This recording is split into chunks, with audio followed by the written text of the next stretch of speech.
Good morning all of you. I am Prem स्वरूप।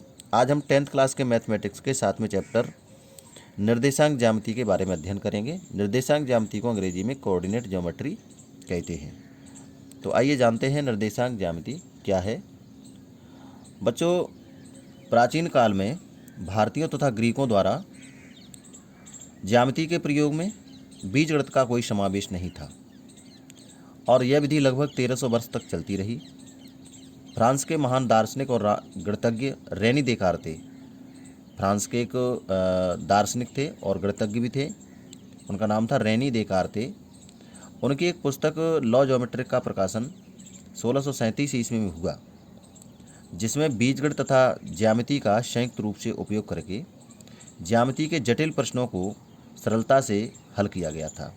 उन्होंने अपनी पुस्तक में ज्यामिति पर बीजगणित के प्रयोगों से संबंधित अध्ययन प्रस्तुत किया, जो आगे चलकर निर्देशांक ज्यामिति का जनक सिद्ध हुआ, यानी जिनको हम निर्देशांक ज्यामिति का पिता कहते हैं।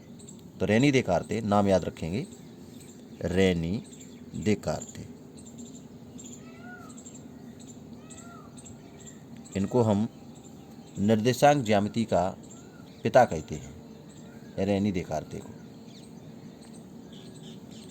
अब जानते हैं कि निर्देशांक ज्यामिति या इसको परिभाषा क्या है, इसको क्या कहते हैं निर्देश। हम लोगों ने कक्षा 9 में संख्या रेखा के बारे में पढ़ा है और इसका अध्ययन हम संख्या पद्धति में कर चुके हैं। तो संख्या रेखा क्या होती है? संख्या रेखा पर एक नियत बिंदु से दूरियों को बराबर एककों में एक दिशा में धनात्मक और दूसरी दिशा में ऋणात्मक अंकित किया जाता है और उस बिंदु को जहाँ से दूरियां अंकित की जाती हैं मूल बिंदु कहा जाता है। तो जैसा कि आप देख पा रहे हैं, इस संख्या रेखा पर नियत बिंदु से समान दूरियों को बराबर एककों में अंकित किया गया है। जैसे यहाँ से लेकर के ये एक एकक है, ये, और इधर ये भी, इसको हम एक एकक दूरी कहेंगे। और जहाँ से दूरियाँ प्रारंभ होती है उसे मूल बिंदु, यानी यहाँ से इसको 0 है। इधर इस साइड में आपका धन की संख्या लिखी जाएंगी और इधर माइनस रहेगा। तो इस रेखा पर इस साइड में ये आपका पॉजिटिव और इधर नेगेटिव दूरियों को प्रदर्शित किया जा रहा है। तो ये आपकी जो संख्या रेखा है, एक संख्या रेखा और लें जो इस संख्या रेखा को लंबवत और मूल बिंदु पर काटे, इस तरह से।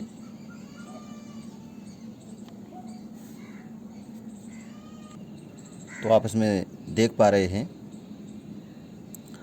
ये दो, एक आपकी ये क्षैतिज रेखा है और ये आपकी एक ऊर्ध्वाधर रेखा है, और ये दोनों रेखाएं मूल बिंदु पर एक दूसरे को काटती हैं और परस्पर लंबवत हैं। तो ऐसी स्थिति में ये जो क्षैतिज रेखा है, इसे हम x, इसको x डैश कहते हैं, तो x डैश कहें, और इस x डैश को हम x अक्ष कहते हैं। क्या कहेंगे? x अक्ष। और ये जो ऊर्ध्वाधर रेखा है, इसे हम y डैश कह दें। तो इस y डैश जो रेखा है, इस रेखा को हम कहेंगे y अक्ष। अब हम क्या देखते हैं, ये आपकी x अक्ष और ये y अक्ष, और ये x अक्ष और y अक्ष, ये दोनों अक्ष इस तल को, यानी जो प्लेन बन गया, ये पूरा यहाँ से लेकर के ये पूरा प्लेन,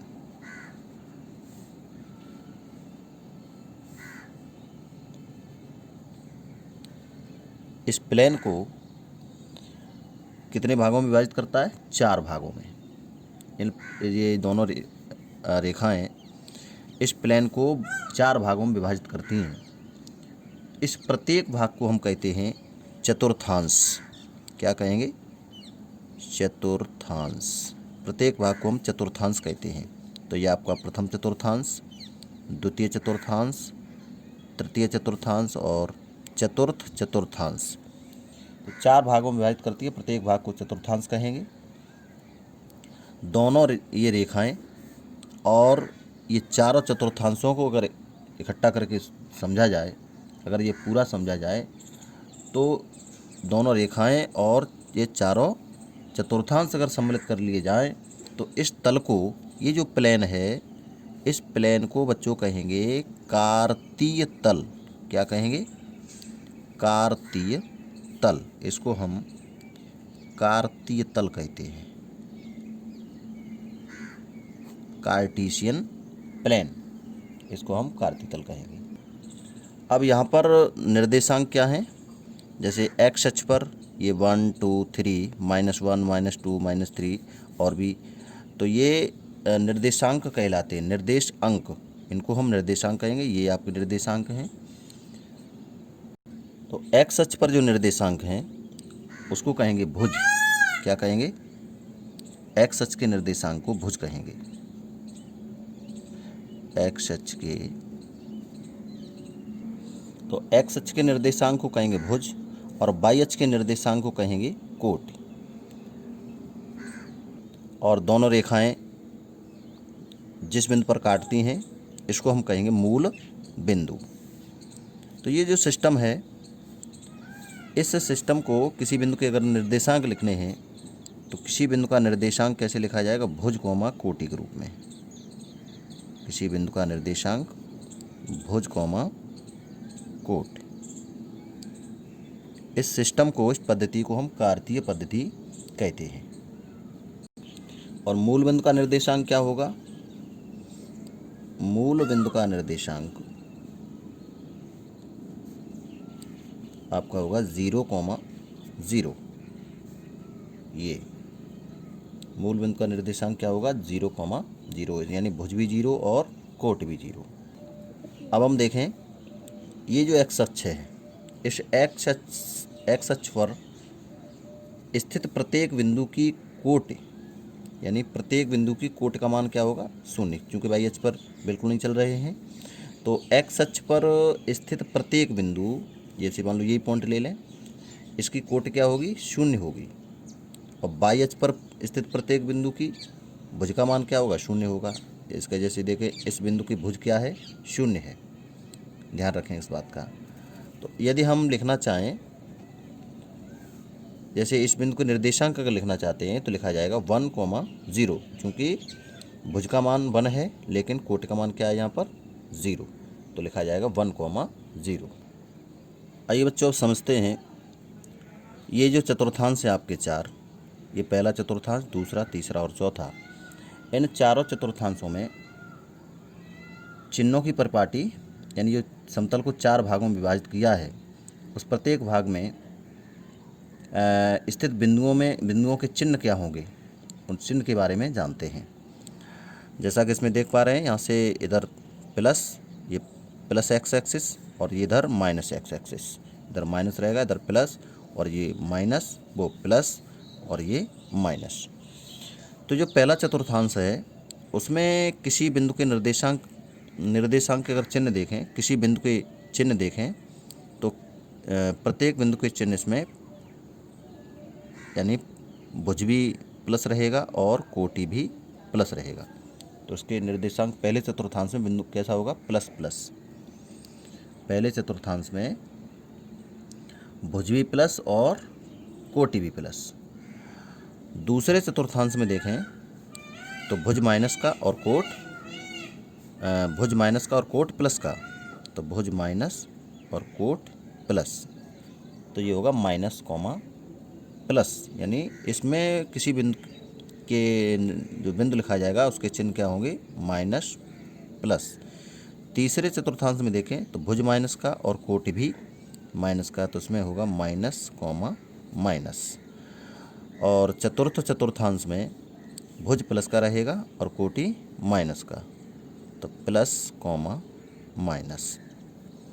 तो अगर किसी बिंदु के सामने अगर ऐसे निशान लगे हैं प्लस या माइनस, तो हम इसको देख करके बता सकते हैं वह बिंदु किस चतुर्थांश में होगा। जैसे हमारे पास कोई बिंदु है -2 कॉमा -3, और यदि आपसे ये पूछ लिया जाए कि ये किस चतुर्थांश में है, तो आप इसके चिन्ह देखें, दोनों चिन्ह माइनस के हैं, भुज भी माइनस का, कोटि भी माइनस की है, तो ये आपका कौन से चतुर्थांश में होगा? ये तृतीय चतुर्थांश में होगा ये वाला बिंदु। तो इस प्रकार से इनके चिन्ह को देख करके हम बता सकते हैं कि बिंदु किस चतुर्थांश में स्थित है। चूँकि एक्स अक्ष पर स्थित प्रत्येक बिंदु की कोटि का मान 0 होता है, और इस बात को हम ऐसे लिखें, तो यदि एक्स अक्ष का समीकरण पूछा जाए, एक्स अक्ष का समीकरण, एक्स अक्ष का समीकरण, तो एक्स अक्ष का समीकरण हो जाएगा y = 0, ठीक है। और यदि y अक्ष का समीकरण पूछा जाए, y अक्ष का समीकरण, तो ये हो जाएगा आपका x = 0। इस बात को याद रखेंगे बच्चों। बस समझते हैं दो बिंदुओं के बीच की दूरी कैसे निकालेंगे, दो बिंदु दिए उनके बीच की दूरी कैसे ज्ञात करेंगे।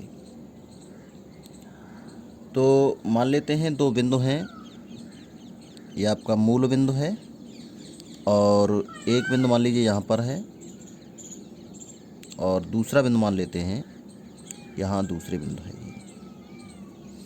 इस बिंदु के निर्देशांक मान लेते हैं x1, y1, इसको हम P बिंदु कह दें।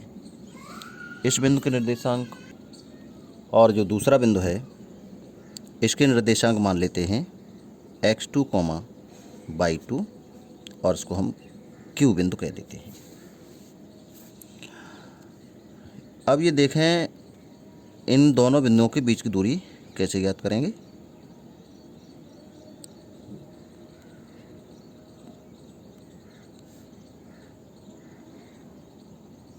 हमें चाहिए इन दोनों बिंदुओं के बीच की दूरी, ये, और हमने एक्स अक्ष पर ये लंब डाल दिए हैं, और ये लंब आपका इसको मान लेते हैं R और इसको S। तो PR एक्स अक्ष पर लंब है बिंदु P से, और QR एक्स अक्ष पर लंब है बिंदु Q से, और एक लंब और खींच देते बिंदु P से QS पर, ये इसको मान लीजिए T। तो ये PT है वो QS पर लंब है बिंदु P से, तो ये आपका लंब है, तो इसका मतलब ये कोण होगा 90 डिग्री का। तो ये PQT कैसा त्रिभुज हो गया? समकोण त्रिभुज हुआ। तो ये PQT जो समकोण त्रिभुज है, इसमें हम लगा दें पाइथागोरस प्रमेय। तो समकोण त्रिभुज PQT में, और इस त्रिभुज में ये आपका कर्ण होगा, और शेष ये आपका लंब, और ये आपका आधार। तो आधार और लंब ज्ञात कर लेते हैं। PT कितना होगा इसमें? PT = P से लेकर के T तक की दूरी, ये निकालें पहले।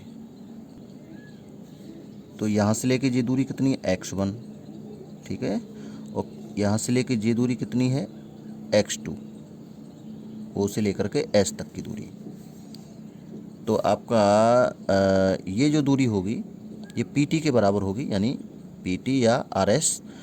तो ये दूरी अब निकालेंगे, तो इसमें से इतने को घटा दें, यानी x2 - x1, यहाँ तक दूरी x1, और ये आपकी दूरी x2 यहाँ से लेके ये।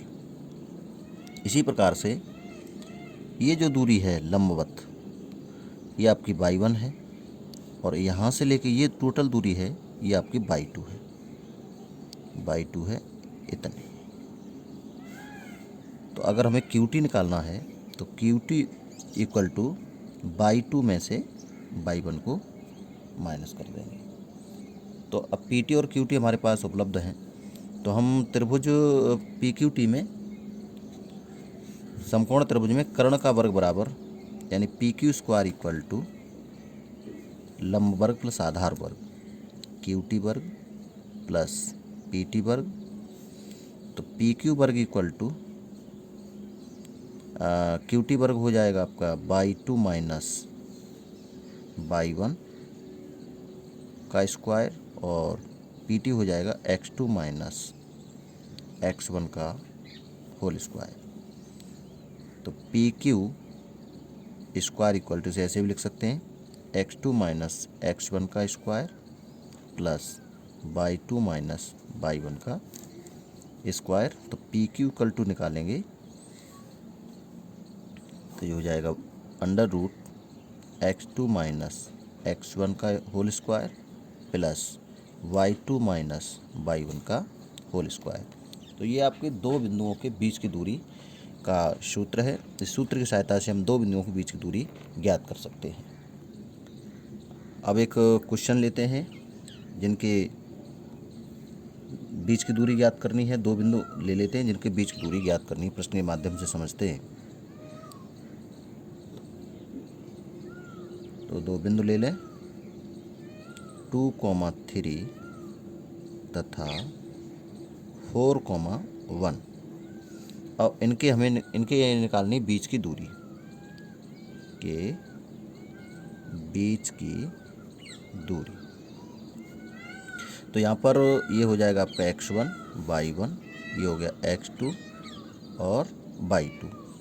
अब इनके बीच की दूरी ज्ञात करनी है। बीच की दूरी को कैसे निकालेंगे, d इक्वल टू दोनों बिंदुओं के बीच की दूरी d equal to x2 minus x1 का whole square plus y2 minus y1 का होल स्क्वायर।